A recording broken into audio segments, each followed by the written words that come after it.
It was September 19, 2023, in the city of Los Angeles, USA, when a mother murdered her daughter's boyfriend in a cold blood.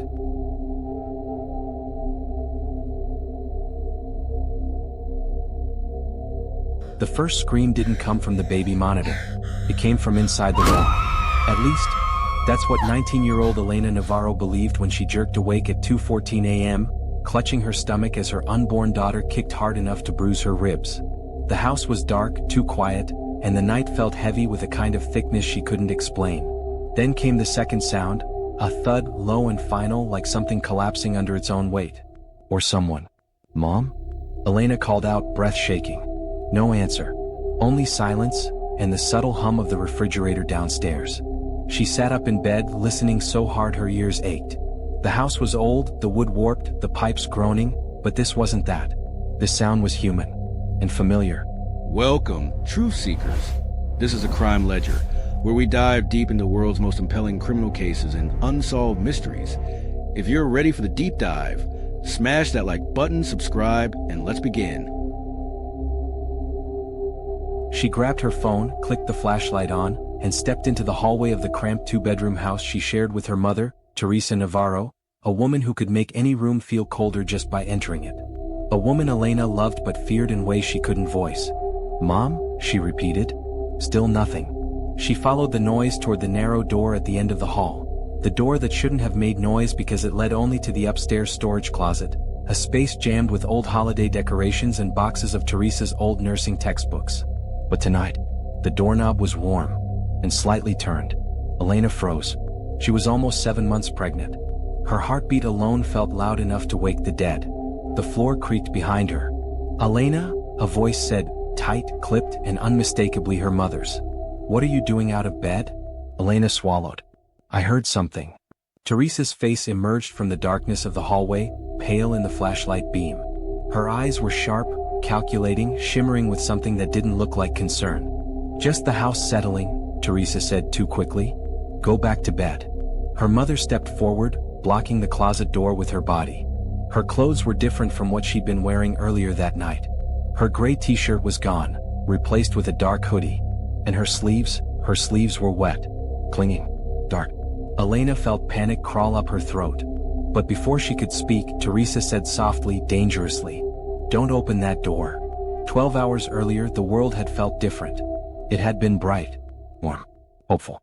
Elena had spent the afternoon at the park with her boyfriend, Marco Alvarez, a 21-year-old mechanic with grease permanently embedded under his fingernails and a smile that made her stomach flutter even more than the baby did. He'd brought her ice cream, held her swollen feet, traced circles on her belly like he was already bonding with their daughter. "We're gonna make this work," he'd said. "All three of us." She believed him.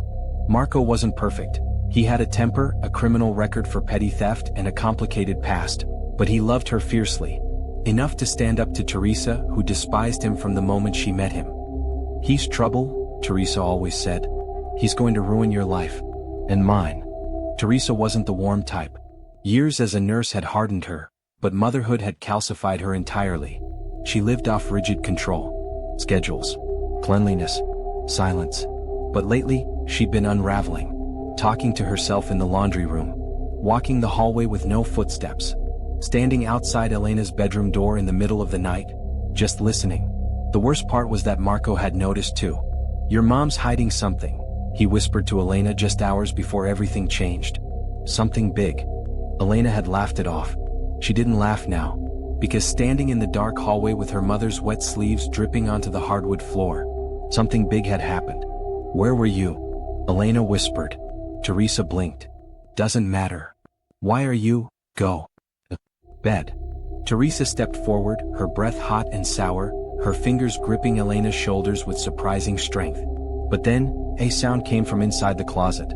A soft, wet drag. Teresa's grip tightened. Elena's eyes widened. Her mother's voice dropped to a whisper. "You didn't hear anything." That should have been the moment Elena obeyed. But fear does strange things to a pregnant girl. Especially one who's been dreaming of escape.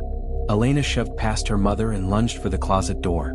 Teresa yelled, low, panicked, but missed grabbing her by inches. The doorknob turned beneath Elena's shaking hand. The door cracked open, and a smell hit her so hard her eyes watered. Metal. rot, and blood, fresh enough to steam in the cold air. She gagged, covering her mouth. Teresa grabbed the door, forcing it shut with a slam that rattled the frame. "Elena," she hissed. "Stop." "What's inside?" Elena choked out. "What did you do?" Teresa's chest heaved, her expression flickering between panic and something else. Something twisted. "I did what I had to do," she whispered. Elena backed away, shaking. Her hand instinctively went to her belly. "Where's Marco?" Her mother froze. That told Elena everything. Her knees nearly buckled. "Mom, what did you do to him?" Teresa didn't move. Didn't blink. Only stared with the hollow stillness of someone who'd crossed a line so far back she couldn't even see it anymore. "You don't understand," Teresa said finally. "He wasn't safe." "For who?" "For you," her mother whispered. Elena felt the room tilt. She shook her head violently. No, Marco left my house at 7. He texted me." Teresa's eyes burned. "Did he?" Elena fumbled for her phone with trembling fingers, opening Marco's messages. His last text read, "On my way home. Tell your mom I'm sorry. Sent at 7:12 p.m. Elena's voice cracked. "See? He." But then the message did something strange. It glitched, flickered, then reloaded. Now the timestamp was 7:12 a.m. 12 hours earlier. Her mother's voice cut through the silence. "He didn't text you, Elena." The next minutes blurred. Elena ran down the stairs into the kitchen, grabbing her keys with shaking hands. Her mother followed, too fast, too calm. "Elena, stop. You're upsetting yourself. You did something to him." Elena cried. "You need rest." "Where is he?" Teresa's face twisted. "He was going to ruin your life. And you weren't." Elena screamed. Her mother lunged, trying to snatch the keys, but Elena dodged, adrenaline fueling her. She bolted out the front door barefoot, the cold concrete shocking her skin, and made it as far as the driveway before a sharp pain shot up her abdomen. She doubled over. Not now. Not the baby. Not contractions. Teresa grabbed her shoulders, forcing her upright. "You can't run. Not like this. Tell me where he is."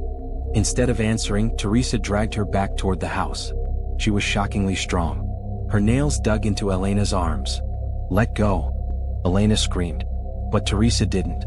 Not until Elena collapsed onto the living room carpet, sobbing, shaking, panicking. Her mother finally knelt beside her, brushing sweaty hair from her forehead. Then she whispered, almost lovingly, "He was hurting you. And I stopped him." Elena's breath froze. What do you mean hurting?" Teresa cupped her cheek. "He hit you." "No, he didn't." "Yes, he did." Her voice was soft, convincing, like she was reciting a bedtime story. "You don't remember because you don't want to. But I saw it. I saw everything." Elena stared at her mother, horrified. She wasn't lying. She believed every word she said, which was worse than lying. Because if Teresa truly believed Marco was dangerous, then maybe she believed she'd saved Elena. And people who believe their heroes tend to do terrible, irreversible things. "Elena," her mother whispered, "I did what any good mother would do." Her hands were still wet, her sleeves still damp, and from upstairs, the closet door creaked open on its own. Something heavy slid out, hit the floor and began moving. Elena screamed and the screen cuts to black. The sound was unmistakable. A slow, dragging slide. A weight shifting across the upstairs floorboards. Too heavy to be a raccoon. Too slow to be a falling box. And too deliberate to be anything natural. Elena's scream caught in her throat as her pulse hammered against the inside of her skull. Her mother didn't scream. Teresa simply closed her eyes as though listening for confirmation of something she already knew. Then she whispered, "It's starting." The words chilled Elena deeper than the sound itself. "What's starting?" she gasped. Teresa didn't answer. Instead, she stood with eerie calm and began walking toward the stairs. No flashlight. No hesitation. No fear. As though the darkness recognized her. Elena forced air into her lungs and pushed herself upright, holding her belly. Mom, what's moving upstairs?" Teresa paused just long enough to say, "You weren't supposed to hear any of this yet." And then she kept walking. Elena followed because fear wasn't as strong as the need to know whether Marco, her Marco, was lying dead upstairs. Or worse, every step up the staircase groaned. Halfway up, she smelled it. Blood, sweat, soil. Something sour like panic trapped in a small space for too long. When they reached the landing, the closet door was wide open. Inside, the storage boxes were shoved aside, revealing a panel in the wall Elena had never noticed before. Sloppy, jagged, hastily pried open. A crawlspace, and the body that had slid out of it was halfway into the hall. Elena saw the jeans first, the scuffed boots, the sweatshirt she bought him last Christmas. Her heart shattered. Marco, her voice disintegrated.